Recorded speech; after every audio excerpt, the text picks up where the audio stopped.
Today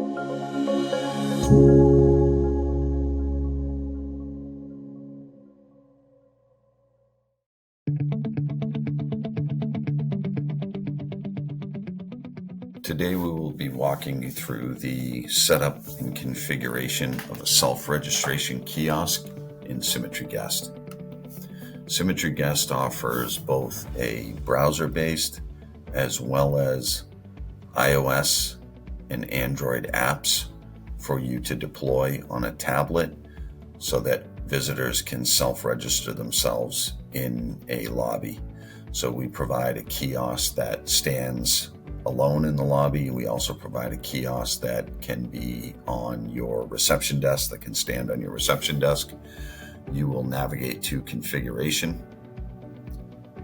Typically, self-registration will be turned off. You'll turn it on, which will activate the link.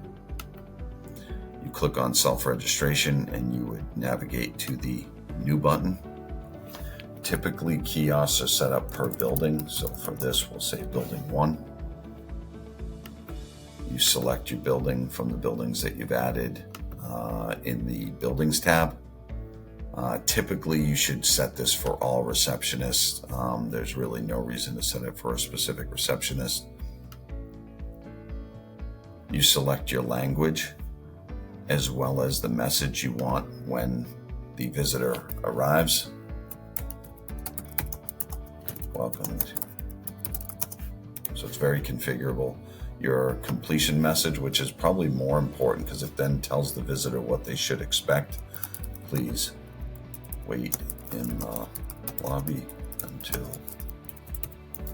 your host comes down. And then if you do have workflow, it's going to tell you to wait until the visit is approved. You can set it up to talk to a specific printer, as well as, again, selecting your language. Now, the most important aspect of the kiosk is what you want it to do from a workflow perspective. So if your visitor is pre-registered from a host, you can turn that on. So all pre-registered visits will show up at the tablet. You can determine whether you want them to use a QR code to sign in. You can determine whether or not you want them to sign or acknowledge a policy. You can determine whether or not you want to take their photo.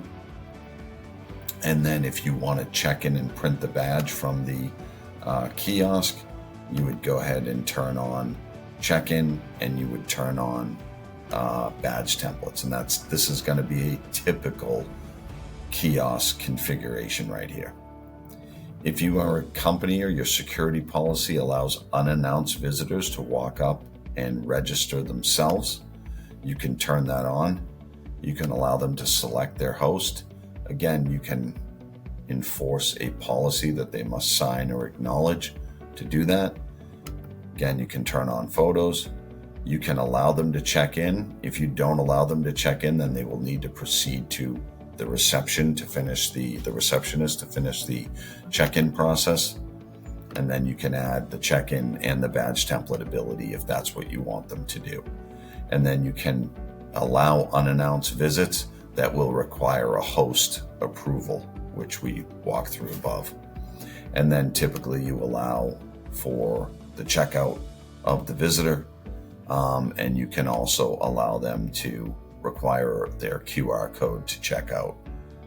You can also brand the kiosk, so you can add your company logo, you can add your company colors and make sure that it's branded appropriately so that your marketing or your organization's branding policies are followed. Once you're done with configuring your kiosk, which again we've taken only about 2 minutes here to configure your kiosk, and you'll notice it's for building 1. I've selected building 1, and now to deploy the kiosk, I either download an app to my tablet. Once I've downloaded the app to the tablet and loaded the kiosk software, it will then ask me to download a token. Once I have And add as a reception role holder, I can select my Building 1 kiosk. If I choose, I'm going to show you the browser-based version of it. And once you have loaded your iOS or Android app, you'll hit the Generate Token button here on the dashboard. You will copy it and you will add it to your self-registration kiosk, and you'll be up and running. Thank you.